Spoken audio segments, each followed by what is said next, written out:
सीताराम हनुमान, सीताराम हनुमान, सीताराम हनुमान, सीताराम हनुमान, सीताराम हनुमान, सीताराम। उठाओ दोनों हाथ और गाओ, भाग लो। सीताराम हनुमान, सीताराम हनुमान, सीताराम हनुमान, सीताराम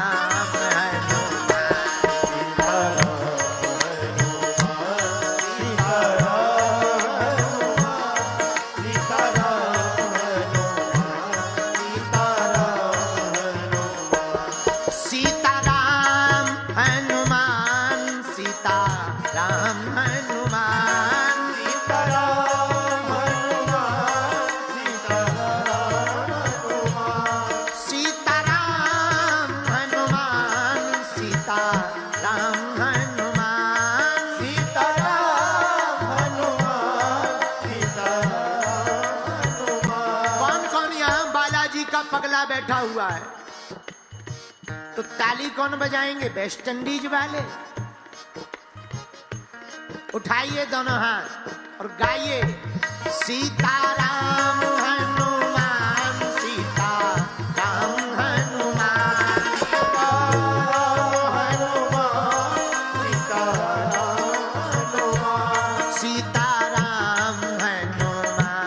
सीताराम हनुमान, सीताराम हनुमान, सीताराम हनुमान, सीताराम हनुमान, सीताराम हनुमान, सीताराम हनुमान, सीताराम।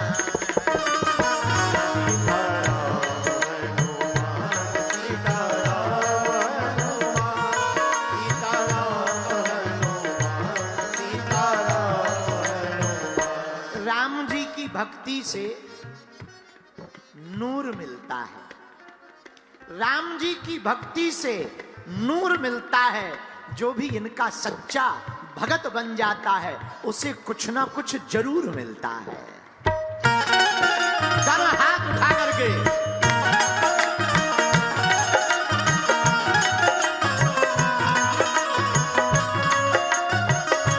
हनुमान जी महाराज की।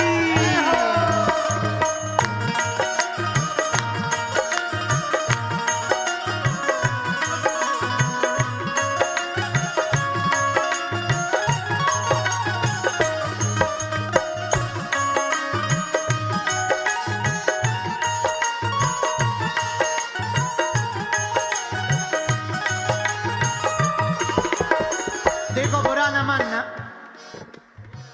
जो धीरे धीरे कीर्तन करता ना उसके भीतर के, जो बड़ी जोर जोर से कीर्तन करता उसके भीतर के पाप बाहर निकल आते।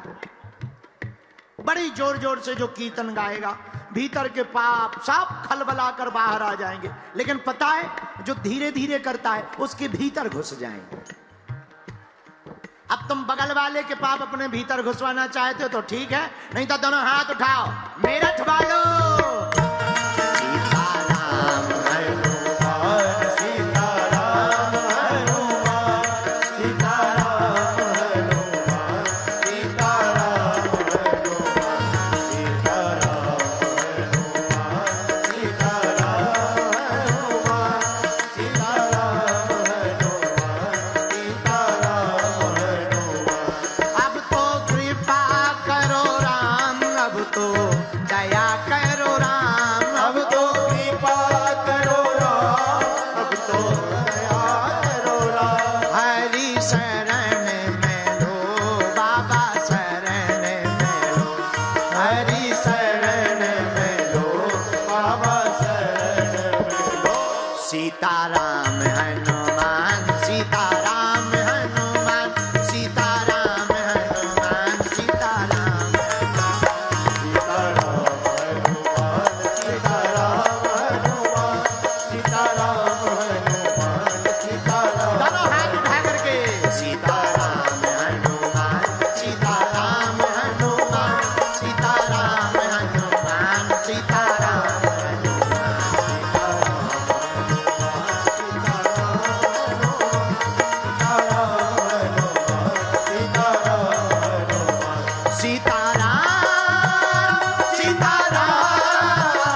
ताली बजाते हुए गाइए, सीताराम हनुमान सीताराम